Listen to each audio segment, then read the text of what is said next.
Buenas tardes a todos y a todas. Mi nombre es Valeria Argüello, soy vicepresidenta del Colegio de Abogados de Rosario. El día de hoy, desde la Federación de Colegios de la Abogacía de Santa Fe, organizamos este conversatorio con la doctora Marisa Herrera. Sabemos que no queríamos perder la oportunidad frente a este proyecto que hoy nos tiene a todos tan preocupados. Eh, Leo un poquito los antecedentes, no los digo todos, así ya podemos ir arrancando, porque la verdad que la doctora tiene un frondoso currículum. Marisa Herrera es abogada, diploma de honor y doctora en Derecho por la Facultad de Derecho de la Universidad de Buenos Aires, asimismo especialista en Derecho de Familia por la misma Casa de Estudios. Con relación a su actividad docente, es profesora titular de Derecho de Familia y Sucesiones en la Facultad de Derecho de la Universidad Nacional de Avellaneda, profesora adjunta de Derecho de Familia y Sucesiones de la Facultad de Derecho de la Universidad de Buenos Aires, directora de la Maestría de Derecho Civil en la Facultad de Ciencias Jurídicas de la Universidad Nacional de La Pampa, directora de la carrera de especialización en Derecho de Familia de la Universidad.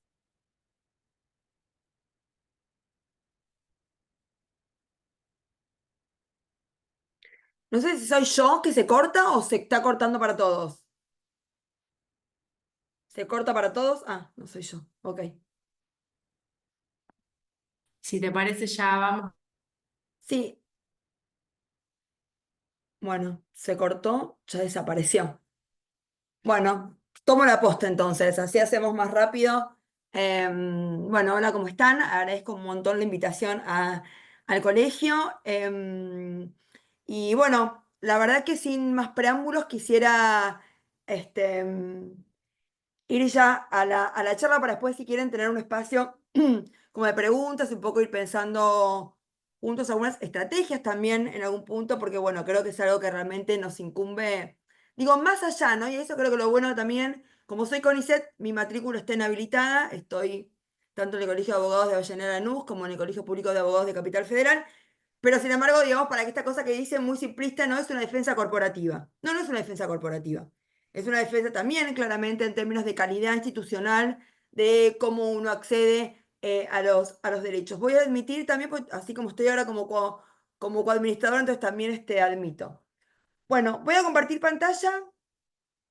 Cualquier cosa, en todo caso, eh, después me van preguntando. Cuando yo comparto pantalla no los veo a todos, veo nada más que unos poquitos. Así que en todo caso se desmutean y me pueden preguntar sin ningún problema. Bueno, básicamente la charla de hoy va a estar concentrada en este proyecto del Ejecutivo, que es un proyecto del Ejecutivo, pero que en realidad ya venía en la famosa ley ómnibus, ¿no? Digo un poco también como para entender que ya veníamos siendo críticos en algún punto cuando fines de diciembre, principios de enero, se presentó también un proyecto que es un proyecto de ley ómnibus, que en su momento con un montón de temáticas donde, bueno, entre estas temáticas justamente estaba el divorcio administrativo. Muy bien, algo del texto del proyecto de aquella vez a esta vez se modificó, pero en la sustancia no se modificó tanto, ¿no? Digo también para que podamos entender que aquellas críticas que hicimos en su momento también cabe volver a traerlas acá porque no ha sido un cambio sustancial. Primero, la pregunta es la idea, ¿no? Cuando se habla también en lo que tiene que ver con esto de que el lenguaje no es neutro, cuando alguien dice, bueno, es un trámite. Y algunos dicen, no, bueno, y un poco también los fundamentos algo dicen.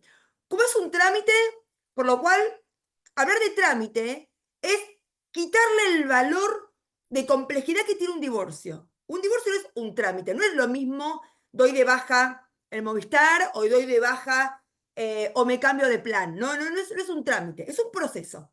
Por lo cual la pregunta es, bueno, ¿estamos a tono con una regulación con la idea de proceso? Porque el divorcio en sí es un proceso y no solamente jurídico, es un proceso mucho más complejo, digamos, psicosocio-jurídico en algún punto, ¿no? Y más, claramente, a ver, si yo me casé ayer y hoy me puedo divorciar, obviamente pareciera más un trámite, pero hay poquitísimos casos donde donde uno se casa un día, se divorcia el otro, o en realidad no hay hijos, no hay bienes, no hay para compensación económica, no hay nada, ¿no? O sea, son muy pocos los casos para eso. La gran mayoría son matrimonios de tanta cantidad de años o de donde uno tiene justamente efectos de poder empezar a pensar, bueno, que, digamos, cuáles son las consecuencias de esos efectos. Esto hace que también nos preguntemos, ustedes saben que el año que viene cumplimos 10 años de la puesta en vigencia del Código Civil Comercial, esta propuesta de ir a un divorcio administrativo también ya se había esgrimido en su momento cuando redactamos el anteproyecto de reforma del Código Civil Comercial, y la verdad que hemos analizado con el derecho comparado todo, y además la pregunta era si realmente iba a ser útil separar el divorcio cuando hubiera conflictiva. Hay que vaya digamos, a la justicia, y en todo caso si no hay nada para ningún tipo de conflicto que vaya a ser administrativa, básicamente al registro civil. ¿Por qué? Porque también cuando hay hijos, necesita siempre estar, por el 103 del Código Civil Comercial, complementariamente el asesor de menores, o el defensor de menores, según cómo se llame en cada una de las provincias.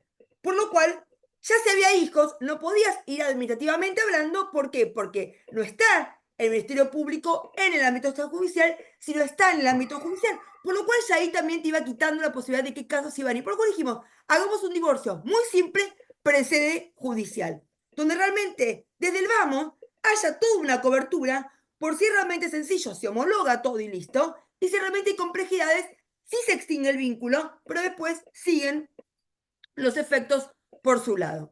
Y la pregunta es, en estos 10 años, ¿realmente el divorcio trajo problema? Y la verdad, si uno se pone a pensar la jurisprudencia que hemos tenido hasta ahora, hemos tenido complicaciones en compensación económica, en materia alimentaria, pero sin embargo, en divorcio, en proceso de divorcio, no tenemos ningún problema en la práctica de los 10 años. Si hay algo que funcionó, esto que siempre decimos, equipo que gana no se cambia, y equipo que pierde se cambia. Claramente el divorcio, la regulación del divorcio del Código Civil Comercial no ha traído grandes problemas. Todo lo contrario. Y de hecho, está pensado en el ámbito judicial también de manera ya simplificada, y vamos a ver un poco cómo. De hecho, si uno lee nuestro artículo 438, acá habla de dos elementos muy importantes. Uno es que la omisión de que haya una propuesta. ¿Qué quiere decir esto? Pensemos, no. Yo me voy a divorciar. ¿Algo cambia en mi vida? Claro que sí. No es nada más la cuestión del estado civil. Lo que eso significa en términos de efecto. Pensate como un abogado o abogada. Bueno, che, ¿sos pasible de una compensación? La gente sabe lo que es una compensación. ¿Puedo pedir alimentos a mis hijos? ¿Qué pasa si uno tiene 19, también tiene alimentos, pero estudia, no estudia, sigue una carrera, una profesión? Preguntas que la gente se hace. Muy bien. Que eso lo puedas charlar con tu abogado o abogada para que realmente cuando vas al proceso judicial, todo esto que vos pensás que tenés derecho, lo plasme. Para que realmente poder ir a un divorcio donde podamos resolver todo ahí, en el mismo proceso. Pero ¿qué dice acá? En ningún caso el desacuerdo en el convenio suspende el dictado de la sentencia. Ergo, lo que quiere el código es, lo que es la extinción del vínculo, no hace falta ni porque es un divorcio incausado. Por lo cual, fácil. Eso sale. Y en todo caso me concentro en los efectos que realmente todavía faltan poder arribar a acuerdos, o incluso la posibilidad de que haya alguna audiencia para ver si podemos acercar a los cónyuges, ahora ya excónyuges, si ya salió esta extinción, para ver si realmente pueden llegar a algún acuerdo. Esa es la idea, básicamente. Muy bien. Por lo cual, la propia redacción del 438 es clara, donde quiere simplificar y donde realmente la extinción del vínculo como tal, el 435, la extinción del vínculo que deviene del divorcio, eso salga rapidísimo. Por lo cual es mentira que esto tarda un montón el divorcio. No tarda un montón el divorcio. En todo caso, si hay conflictiva sobre los efectos, tarda. Y eso va a tardar tanto sea administrativo como sea judicial, porque en el proyecto todos estos conflictos van a ir siempre al judicial. Tiene que ver también con esta idea doble, que es la idea de prevención, de poder ir a la justicia habiendo tenido un panorama de todo, pensándome con la idea de propuesta o la idea de convenio, que incluso puede haber convenio parcial y puede haber propuestas sobre algunas cuestiones y no sobre todas, y el concepto de especialidad. También en algún punto la formación y hoy en día el foro especializado y con lo que eso significa, hace también que hoy haya una mayor versación en algún punto en cómo se pregunta, qué cosas uno pregunta. También muchas veces no es nada más que una sola, porque digo, uno ningunea la función de un abogado o abogada previo, cuando uno llega a un acuerdo. Muchas veces es después de haber estado mucho tiempo antes trabajando esos acuerdos e incluso trabajando con la clienta, bueno, esto de, vos sentís que tenés derecho a qué. Bueno, eso implica la especialidad también y una mirada mucho más profunda y mucho más robusta de nuestra formación y también de nuestra especialidad. La vez pasada, estuve ahora hace poco en Bolivia, provincia de Buenos Aires, en el encuentro de jueces de paz, y me encontré con un juez de paz que dijo: Marisa escribió un artículo y te lo quiero mostrar sobre el divorcio administrativo. Su crítica, yo no estoy tan convencida y se lo dije a él, así que lo puedo perfectamente, digamos, traer acá. Su crítica es que en realidad el divorcio administrativo viola justamente facultades no delegadas a las provincias. Y eso no es así. Porque de hecho, del Código Civil y Comercial, divorcio se regula como proceso.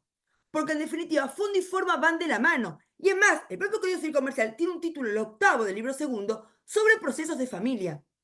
¿Por qué? Porque fondo y forma van de la mano y porque los tiempos también en el campo del derecho de las familias es muy importante. Por eso, ante la vinculación o esta interrelación entre fondo y forma, uno no se excede en las facultades si el Código Civil pone ciertos, digamos, elementos centrales que estén en La Quiaca, en Rosario o en Buenos Aires, realmente hay un tipo mínimo de proceso que hace en definitiva a facilitar el divorcio. Por eso, para mí, no está mal un proyecto que se presente en el Congreso de la Nación regulando un divorcio administrativo para todo el país. No está violando ninguna facultad no delegada ni nada a las provincias. Lo que sí uno critica no es esa facultad, sino lo que critica es la forma, el modo o cómo se lo regula este divorcio administrativo.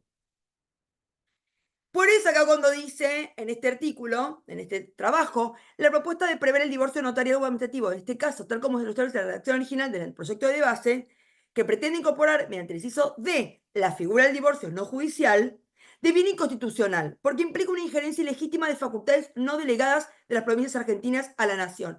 Yo estoy sí a favor que es inconstitucional, pero no por este fundamento. Este fundamento es sumamente endeble, porque si fuera así, ya deberíamos haber decretado cómo se regula el divorcio y el proceso de divorcio en el propio Código Civil y Comercial, y nadie lo decretó inconstitucional y nadie ni lo pensó, por lo cual me parece que no sería ese un argumento de peso. De hecho, cuando uno habla también de los tiempos, y también en épocas de mucha vulgaridad, donde los debates son bastante poco profundos, donde la mirada es bastante superficial, donde todo tiene que entrar en 144 caracteres, si uno se pone a pensar lo que pasó con el divorcio de Pampita y el ex marido de Pampita, que ya uno nunca sabe cuál es el nombre, lo cierto es que un divorcio unilateral se presentó el 2 de octubre y tuvo sentencia el 15 de octubre. Por lo cual es mentira de que el divorcio en la justicia tarda un montón. En todo caso, lo que tarda un montón es cuando hay conflictos en los efectos del divorcio. Y eso va a pasar igual, sea administrativo como sea judicial. Y más tiempo si es administrativo, porque hago doble paso. Primero administrativo y después judicial. Cuando en realidad acabo directamente al conflicto en judicial, que además tengo también la voz del magistrado de magistrada, que puede también ahí justamente poder servir de una herramienta muy interesante para poder también nuclear y llegar a acuerdos de manera más rápida. Entonces uno dice, bueno, ¿es esto una defensa corporativa? Y uno va a decir, algunos podrán decir que sí, que es la mirada facilista para dar un argumento, un eslogan. Es una defensa corporativa. Sin embargo, es en realidad no en defensa de los abogados y abogadas solamente, en defensa claramente de los justiciables y justiciables. En especial, la pregunta es, ¿sabe la gente qué derechos tiene? Incluso los abogados que no son, que no tienen una formación en derecho civil, que son más tributaristas, comercialistas, no ven ni saber lo que es la compensación económica. No deben ni saber el plazo de caducidad. No deben ni saber que tenemos alguno que otro fallo donde ha puesto en crisis el plazo de cómo se cuenta, de dónde se cuenta el plazo de caducidad. En materia incluso de matrimonio, cuando hay un divorcio. Entonces, me parece que ni los que son abogados y abogadas conocen todo el derecho, porque aparte la complejidad del derecho hace que la especialidad ha sido claramente parte del juego hoy de la profesión, sino que además es el desconocimiento y justamente cómo puedo ejercer mis derechos si los desconozco. Y es más, después, si no los ejerzo, la pregunta es ir a dónde, a la justicia, para decir, como no pude ejercer mi derecho a la compensación económica porque no sabía que me corría, porque nadie me dijo nada, voy a tener que hacer una acción en la justicia para que, por favor, el juez dimensione que yo no sabía, porque no era sin abogado, no tenía ni idea, me venció el plazo y la pregunta es, bueno, ¿cómo hago ahora? Y además, ese juicio ordinario, hasta que me hagan lugar ese planteo, después de ahí tengo que empezar a pedir la compensación. Bueno, nadie, todos perdemos justamente con este tipo de planteos. ¿Por qué? Porque este no es un proyecto de reforma que realmente venga a mejorar un sistema, sino que al contrario va a traer más problemas que soluciones. Y más, en los fundamentos, porque los fundamentos es la carta de presentación.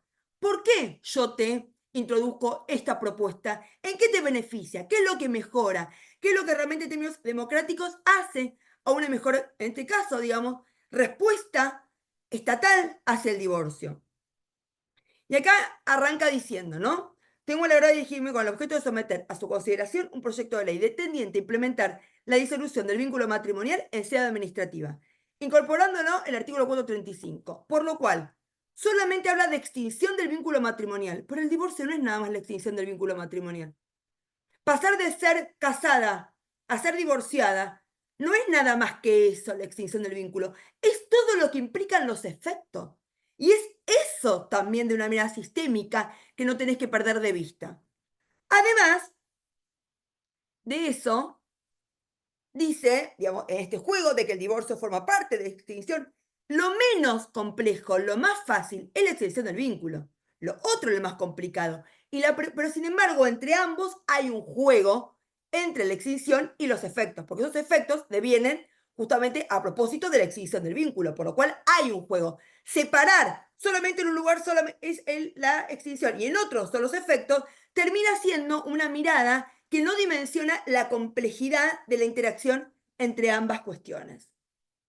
Después también habla después, no de un trámite, o sea, miren cómo dice, voy a modificar solo el 435, extinción del vínculo. Pero si después dice, se propone implementar un divorcio simplificado. Entonces, es mentira que solamente te preocupa la extinción del vínculo. Lo que a vos te preocupa es implementar un divorcio simplificado. Y el divorcio no está regulado así, porque solo te detenés a lo que tiene que ver con la extinción del vínculo 435. Pero además también de esto, si uno se pone a pensar, tenemos en este mapa no solamente el divorcio judicial, sino el divorcio extrajudicial que puede ser notarial o ante el registro civil, que en esta nueva versión, a diferencia de la versión de la ley bases, sí por lo menos te dice expresamente que es ante el registro civil. Y de hecho introduce modificar la ley de registro civil, la ley nacional 26413. Sin embargo, ¿por qué? Porque toma la crítica que le hicimos en la ley bases, donde te decía administrativo y no te decía en dónde. Por lo cual, cada provincia podía perfectamente decir que no sea en el ámbito del registro civil, sino que sea, por ejemplo, el Ministerio de Justicia de cada provincia. Por lo cual, iba a traer también ahí muchos más problemas. Por lo menos ahora te lo concentra y te dice en el registro civil. Dice, el proyecto, dice acá en los fundamentos, el proyecto que se impulsa otorga mayor libertad a las partes para decidir cambios en su vida. Esto es Sarasa. El proyecto que se impulsa otorga mayor libertad a las partes para decidir cambios en su vida. ¿Qué cambio podés decidir si no sabés qué derechos tenés? El matrimonio se contrae para emprender un proyecto de bien común. Las personas celebran libremente este acto. ¿Qué quiere decir? Esta cosa también del eslogan. Si yo cuando me caso voy al registro civil, nadie me dice nada, ¿por qué lo puedo divorciar? Porque hay una diferencia sustancial. Cuando me caso, cada uno viene y no importa lo que trae atrás. Lo que sí, en cambio, cuando me divorcio, vengo de todo un proyecto de bien común que ahí sí se corta y que venimos trayendo muchas cosas juntos. Por eso cuando me caso, no hace falta tener un abogado o abogada, pero cuando me divorcio sí. Pero cuando me caso, claramente no importa digamos, lo que cada uno trae, porque lo que uno trae o aporta, eso va a quedar perfectamente establecido. Por eso el famoso 446, cuando habla de los convenios prematrimoniales, o incluso que solamente para pocas cuestiones, porque la gran mayoría de los temas son de bienes registrables, como un auto, una casa, un inmueble, y todo eso hay fecha cierta, por lo cual no hay conflicto, no hace falta ni ponerlo en un convenio porque ya la fecha está clara, que lo aporté al matrimonio. Por el cambio, cuando me divorcio, sí es mucho más complejo. Si hay hijos, la atribución de la vivienda, qué pasa con los alimentos, qué pasa con si es un cónyuge enfermo, ¿Qué pasa con el tema de la compensación económica? ¿Qué pasa con la distribución de bienes? ¿Hay recompensa? ¿No hay recompensa? Porque yo edifiqué una casa en un terreno que era de la madre de él. Bueno, todo eso. ¿Quién sabe lo que son las recompensas? ¿Cómo se van a evaluar? Bueno, todo eso, ¿quién lo sabe? ¿El abogado o abogada? Entonces, es obvio que para casarme no pida nada y para divorciarme sí. O sea, yo no discrimino cuando regulo distinto lo que de base es diferente. Es distinto incorporarme al matrimonio que salirme del matrimonio y en especial cuando el tiempo pasa y la complejidad puede ser absolutamente mayor. Muy bien. Después dicen, si bien en la historia del matrimonio y del divorcio en este país no siempre se acompañó debidamente de la libertad, en todo caso, acá lo que se viene es a profundizar la idea de libertad en la idea de libertad, ya está totalmente bien regulada en el Código Civil y Comercial. No hace falta más libertad, porque la mayor libertad es en contra de la propia persona al desconocer sus derechos. Entonces, la pregunta que uno se hace es, ¿la síntesis del divorcio del derecho argentino es fundamento sobre la pertinencia, oportunidad, mérito y conveniencia del trámite administrativo de la elección del vínculo? ¿Qué quiere decir con esto? Hace todo un reconto. La ley 2393 es la que introduce el divorcio del derecho argentino. Después la ley 1711, el 68. Después tuvimos un divorcio incausado, perdón, un divorcio objetivo, un divorcio culpable. Todo eso no es lo que está acá en debate. Nadie puso en tela de juicio el divorcio incausado, por lo cual los párrafos que gastan para agarrar y tratar de fundamentar su proyecto en algo que no tiene nada que ver, digo, no aclares que oscurece, porque por algo no tenés contenido, fundamentos de tu propuesta, porque no las tenés. Porque si no, puede ser que vos dediques párrafos y párrafos y párrafos al divorcio culpable o al divorcio objetivo que no tiene nada que ver con lo que está acá hoy en debate. No, luego de varios años, en el 88, el Congreso sancionó la ley 2393, por el cual se instituyó el matrimonio secular en nuestro país. ¿Qué tiene que ver esto con el fundamento del proyecto de divorcio ante el registro? De esta forma se introdujo el divorcio vincular y después 3 años, 2 años para poder... ¿Qué tiene que ver todo esto? Esto no se toca, esto ya se derogó, el código dice otra cosa, por lo cual esto en realidad no tiene ningún fundamento. Dice acá el proyecto que se impulsa pretende cubrir un faltante. El divorcio de sede administrativa permite a los cónyuges terminar su vínculo matrimonial de la misma manera que lo iniciaron. Y acá no hay ningún faltante. No es que falta algo, es que el sistema que tiene el Código Civil y Comercial es un sistema de divorcio judicial para simplificar y que todo sea de entrada en la justicia y que todo se resuelva ahí y que todo termine justamente de entenderse en esa lógica y listo. Muy bien. ¿Qué más? Pareciera que citan derecho comparado como si uno no fuera a corroborar qué dice el derecho comparado. Y acá también hay responsabilidad cuando uno escribe los proyectos de ley. Por acá cita Brasil, Portugal, Colombia, Bolivia, Rumania, Letonia. Y cuando uno empieza a analizar la regulación del derecho comparado, todos son o con abogado o abogada. Muchos son si no hay hijos menores de edad, si no hay bienes, si no hay vivienda en común, si no hay comunidad, si no hay liquidación, si no hay, si no hay, si no hay, si no hay, si no hay. Entonces, no lo regulan los países que citan como lo regula el proyecto. Así es fácil, te puedo citar todo el derecho de todos lados. Si total no es lo que yo estoy regulando. Por lo cual también ahí hay algo. Entonces, miren que los fundamentos son realmente muy malos. Y acá, Colombia, podrá tramitarse ante el notario del círculo que escoja a los interesados y se favorecerá mediante escritura. Pero dice, será presentado por intermedio de abogado. Además, contendrá disposiciones sobre el cumplimiento de obligaciones alimentarias, si es el caso, y el estado de los sí. O sea, es con abogado y hay que también acordar cosas y hay todo un proceso notarial. Después, cuando habla, con la participación en este caso del defensor de familia, que sea como nuestro Ministerio Público. Después, Ecuador, tramitar el divorcio por mutuo consentimiento, únicamente en los casos en que no existan hijos bajo su dependencia, o de haber hijos dependientes cuando su situación de relación a tenencia, vistas de alimentos se encuentra resuelta. Entonces, digo, ponen requisitos. México también habla también de que tiene que ser con abogado. Rumania, tengo un amigo en Rumania, y le pregunté bien, y me dice, hola Marisa, te escribo aquí algunas cosas sobre el divorcio en Rumania. Espero que mi español sea ok. Por regla general, el divorcio es pronunciado por el tribunal. Excepcionalmente, en virtud de lo dispuesto en el artículo tal del Código Civil, cuando los cónyuges acuerden el divorcio y no tengan hijos. Miren cómo, ahí sí en Rumania puede ser sin abogado, pero no hay que tener casi nada para que pueda funcionar este divorcio de carácter administrativo. Por lo cual acá dice, ¿no? Así pues, se prevé el divorcio por procedimiento administrativo cuando la demanda, perdón,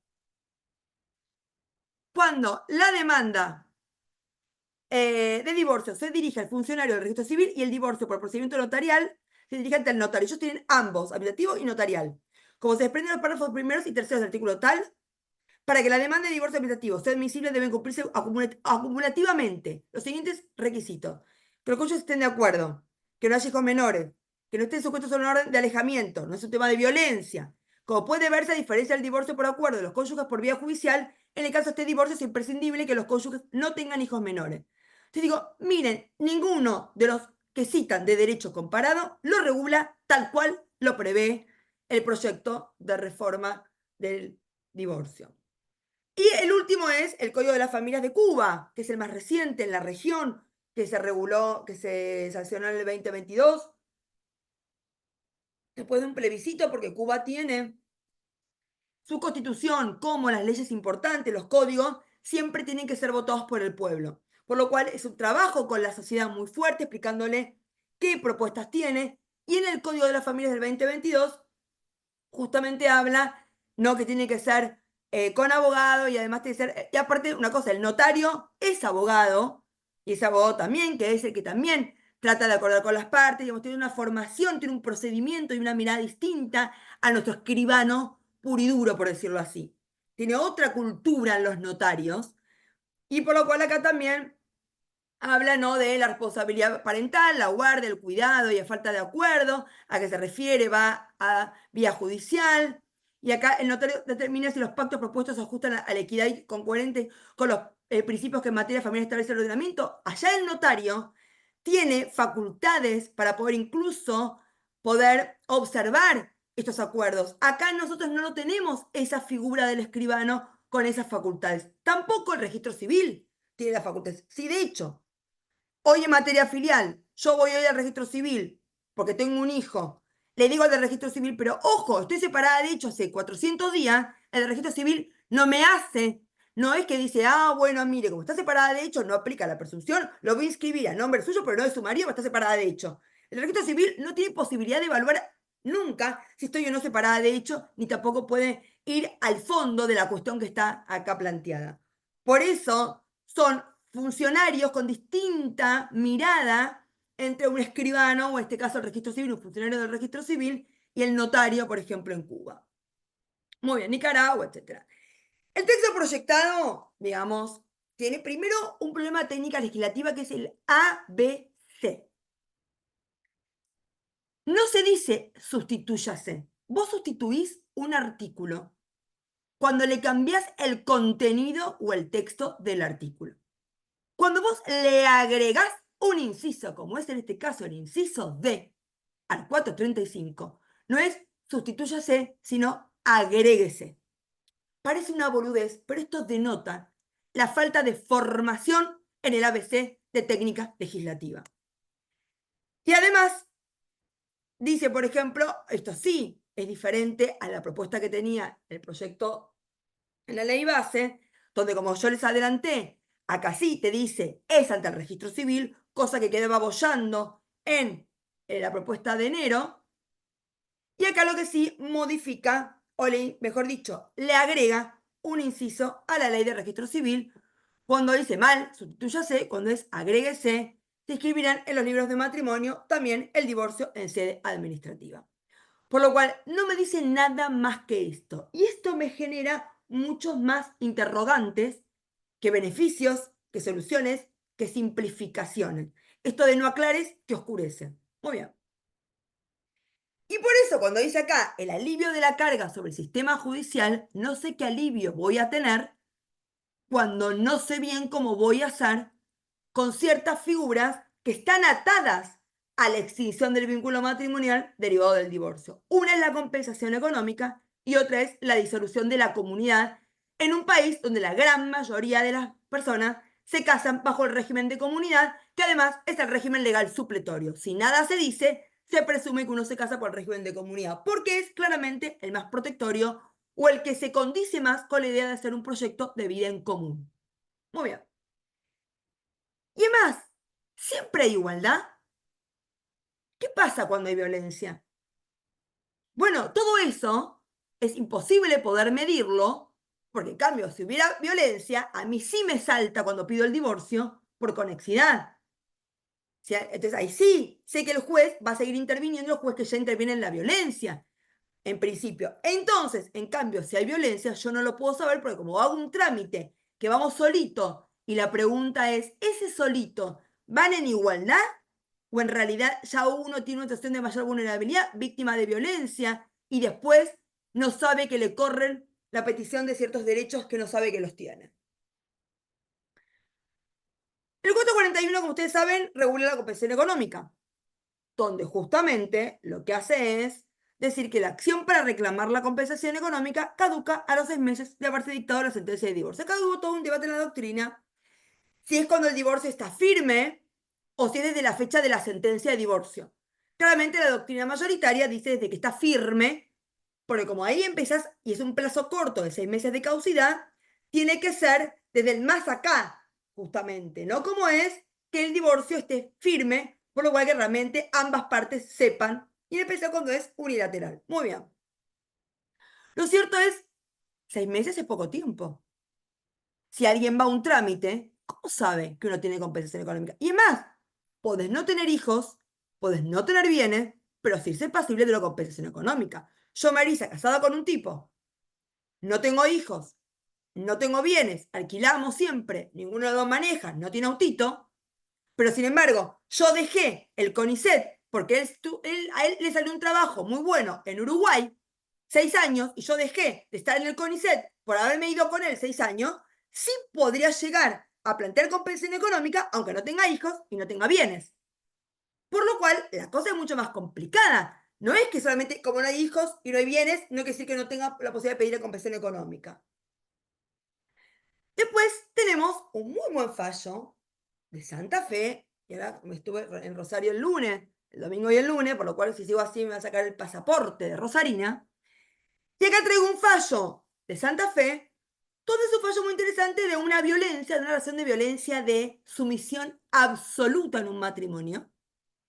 Después de 27 años de matrimonio, donde ella había en el escrito dicho que iba a pedir compensación y después no logra, después de la sentencia, peticionarlo, y acá era víctima de violencia, de una violencia extrema, por lo cual acá lo que pide justamente es que no se aplique el plazo de 6 meses de caducidad porque ella era víctima de violencia, una violencia sumamente estructural y de larga data, con lo que eso significaba. Acá, en el voto de este magistrado, lo que hace es aplicar, usted ya pasó más de los 6 meses de divorcio, tuvo su abogada, su abogado, no lo inició, jódase. Sin embargo, Chapero, que aparte es hoy la presidenta de la Red de Mujeres para la Justicia, hace una revisión de, bueno, ¿qué pasa en este caso, no? Y dice, una norma aparentemente neutra como es el 442, a la hora de su aplicación demuestra un impacto diferenciado para las mujeres que son quienes detentan una legitimación activa mayor para este tipo de reclamos. Merece un escrutinio riguroso en términos de efectivización a una igualdad real. Surge que los únicos hitos temporales tenidos en cuenta en la instancia de grado para aceptar la caducidad han sido la sentencia de divorcio y la demanda autónoma de compensación. O sea, se vencieron los plazos. Sin embargo, es de hablar advertir que además existe una medida de protección en favor de la señora, de prohibición de acercamiento, que data de fines del año de 2018, dictado en un contexto de violencia de género. Se ha omitido valorar con anterioridad este proceso de compensación económica autónoma, el actor interpuso una demanda conjunta de liquidación, y por lo cual también, y que también es un matrimonio de 27 años. El principio de no exigibilidad de otra conducta, esto de, bueno, vos deberías haberlo planteado antes, no lo planteaste, en virtud del cual se dispensa de la falta de realización de una conducta cuya ausencia de otro modo puede haber involucrado una desventaja procesal para la parte omisa, en materia de acciones atravesadas por cuestiones de género o de vulnerabilidad de la parte actora, impone evitar hacer recaer sobre la víctima ningún juzgamiento negativo por el tiempo transcurrido, sufriendo violencia y abuso, hasta el reclamo judicial, puesto que a la luz de este principio no se puede exigir comportamientos heroicos, sino conductas razonables según las circunstancias del caso analizadas con perspectiva de género. Las razones expuestas conducen a declarar la inconstitucionalidad del 442, y en este caso particular, en virtud de la exigüidad de un plazo en un contexto de cese de un matrimonio de 27 años. Entonces digo, si incluso con abogado mismo podés llegar a plantear la puesta en crisis del plazo de caducidad en casos de violencia de género, esto demuestra la complejidad que tiene el proceso de divorcio. Porque no es nada más el divorcio como extinción del matrimonio, sino todo lo que rodea un proyecto de vida en común, con lo que eso ha significado, incluso en sociedades patriarcales donde hay una fuerte desigualdad de género. El propio Lorenzetti, Pablo, habla de la caducidad en contextos de violencia de género y esta revisión crítica que hay que hacer, y por eso este caso tiene la mayoría de 2-1, y por eso hacen lugar justamente revocan la sentencia de primera instancia y dicen que todavía la acción no está caduca. Declaran inconstitucionalidad de la norma y revocan la sentencia y hacen lugar a que pueda pedir la caducidad.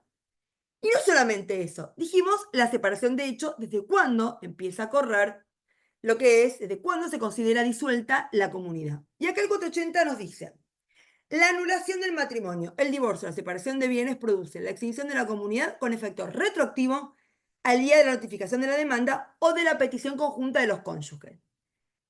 Primer parte, pero agrega, si la separación de hechos sin voluntad de unirse precedió a la anulación del matrimonio o el divorcio, la sentencia tiene efectos retroactivos al día de esa separación. Y agrega, el juez puede modificar la extensión del efecto retroactivo, fundándose en la existencia de fraude o abuso del derecho. ¿Esto qué quiere decir? Que no podemos aplicar automáticamente los casos de trámite administrativo, que la disolución de la comunidad se retrotrae a la presentación del trámite o al trámite administrativo.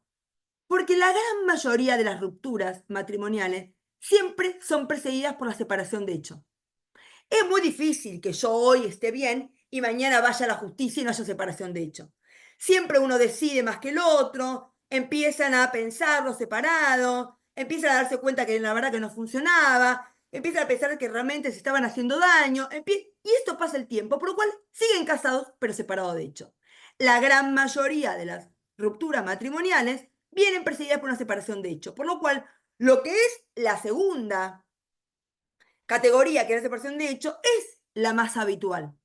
Y eso, ¿cómo sabe la gente que tiene la posibilidad de que también se disuelva la comunidad desde la, digamos, retrotraída la separación de hecho? ¿Y qué pasa si vos siempre aplicás por el trámite administrativo la presentación que hagan en el sede administrativa? Esto no lo resuelve el proyecto y deja o abre una ventana a muchos interrogantes, que esto va a ser también mucho más complejo en términos reales. Porque ¿cuál es el problema? Si a la separación de hechos adquirieron bienes, ¿qué pasa con esa ganancialidad anómala? Los bienes adquiridos durante la separación de hechos a título oneroso. Por eso tenemos un fallo muy interesante que no se publicó, del Tribunal de Familia de Morón, donde acá él inicia un divorcio unilateral y dice, estamos separados de hechos desde tal fecha. Ella al principio no se presenta, después de varias intentos, digamos, de notificación, se termina presentando.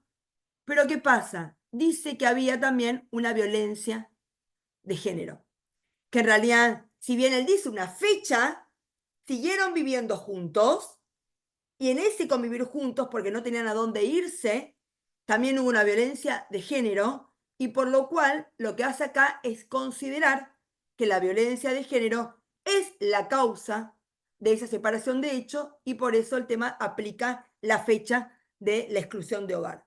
Y digo una cosa, yo no estoy de acuerdo, sí, con el fallo, cómo lo resuelve, no los fundamentos, porque no hacía falta la inaplicabilidad del 480, porque el 480 te habla de separación de hecho. Entonces tenés que haber hecho todo un análisis de por qué la separación de hecho se produce a partir de la exclusión del hogar. Pero lo cierto es que acá es un caso que te muestra cómo también las cuestiones suelen ser más complejas, separación de hecho, violencia de género, y la pregunta es ¿a cuándo se retrotrae la fecha de disolución de la comunidad? En definitiva, con Andrés Gil Domínguez escribimos hace poco un artículo para Rubinsal, donde pusimos acá esta frase de los sirios y los persas que dice, en este tiempo de oquedad, de oscuridad iluminada, de distracción a perpetuidad, de imbecilidad tan programada, aunque no encuentres la voz, aunque te paguen con platos de arroz, aunque te asustes y te puedas caer, la dignidad no se pierde, ¿sabes? Defender en algún punto el Código Civil y Comercial a 10 años, tal como está regulado y cómo se reguló y por qué se reguló así, no es una cuestión nada más de una defensa corporativa. Es también y profundamente qué es del sistema judicial y qué es también en especial de los justiciales a la hora de entender que los y las abogadas le hacemos un mejor, digamos, conocimiento del derecho para que realmente esta desvinculación, que es un proceso de divorcio, sea de la manera mucho más, digamos, mucho más consciente, sean autónomos de su propio proceso de divorcio, pero además también con el conocimiento de derechos en sociedades que todavía siguen siendo absolutamente desiguales. Por lo cual, me parece que está bueno sentir que no es nada más defiende un proyecto porque técnicamente está mal escrito. Es defiende un proyecto porque, digamos, uno critica el proyecto porque además el proyecto tiene una mirada absolutamente sesgada de una libertad mal vista y en realidad siempre la mejor libertad es aquella que se ejerce con conocimiento de los derechos. Bueno, esta era un poco mi idea de plantear acá en algún punto los principales para mí argumentos de por qué este proyecto de ley debería ser justamente o no debería contar con los votos para que sea sancionado. Preguntas, ideas, comentarios.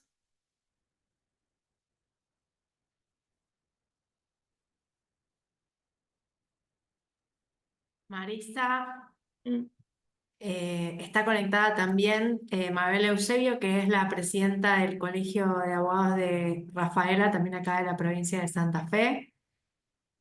Le habilito el micrófono si Dale, te quiere saludar. sí, claro. Hola, ¿qué tal? Eh, habilito también la cámara. ¿Qué tal, Marisa? Muchas gracias. ¿Cómo No, andás? ¿Todo bien?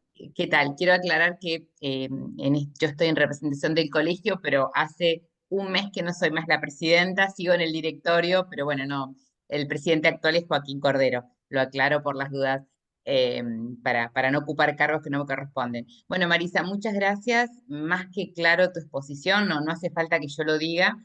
Eh, Agradecemos mucho, siempre es muy grato escucharte y creo que todos estamos en la defensa de esta incumbencia, no por la mera defensa de la incumbencia, sino porque todos creemos que es defender a los justiciables, defender a los vulnerables y defender a los derechos de los ciudadanos. Creo que todos tenemos que ser muy claros en este tema y unirnos como abogados en defensa de los derechos de los ciudadanos. Así que muchísimas gracias. No, de nada. También les quiero contar que el 14 de noviembre a las 11 de la mañana, de la Cámara de Diputados, el anexo de la Cámara de Diputados, ahí sobre Rivadavia, vamos a estar también, ¿no? La FACA, la Federación Argentina de Colegios de Abogados, y también digamos, Colpro y muchos otros colegios de abogados, lo que hacemos es justamente, bueno, ir ahí para poder mostrar estos argumentos. Se van a acercar muchos diputados y diputadas de distintos bloques. Y justamente me parece importante porque, bueno, ellos tienen una responsabilidad también, ¿no? Y me parece que uno tiene que acercarle los mejores argumentos para que ellos realmente sepan lo que implica levantar la mano. Y aquellos que son abogados y abogados, presumo que digamos, tendrían que tener un mayor compromiso y responsabilidad también, porque en definitiva es vos para qué estudiaste, no digo vos para qué te recibiste.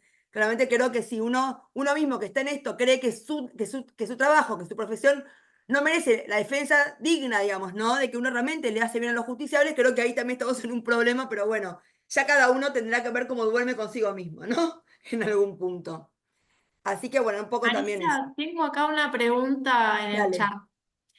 El divorcio administrativo viola la tutela judicial efectiva y el acceso a la justicia. ¿Qué le parece este argumento? Dice Carlos.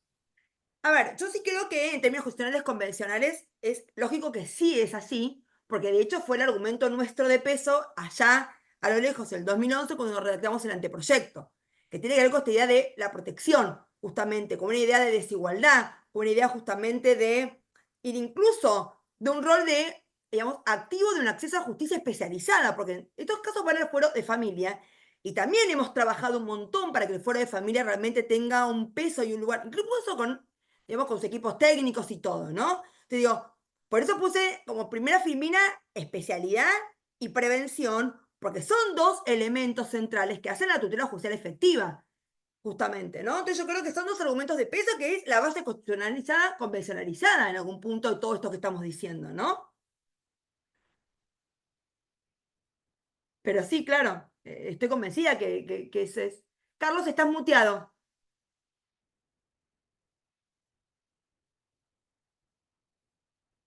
A ver si yo te puedo desmutear. Ahí está. Dale. Soy yo, Carlos, el que le hizo la pregunta de Sí, Rosario. sí. Sí, coincido con usted. Esto viola la tutela judicial efectiva y el acceso a la justicia.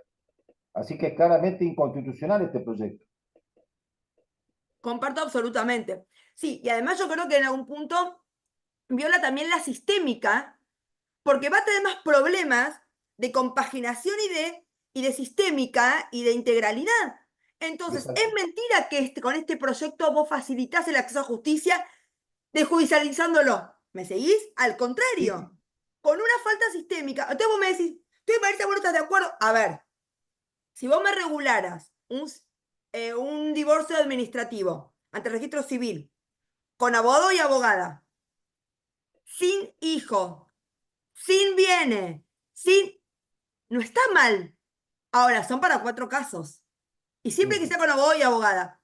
Entonces vos me decís, ¿vale el esfuerzo realmente para 4? Eso es lo mismo, o sea, es lo mismo que analizamos en su momento hace 10 años.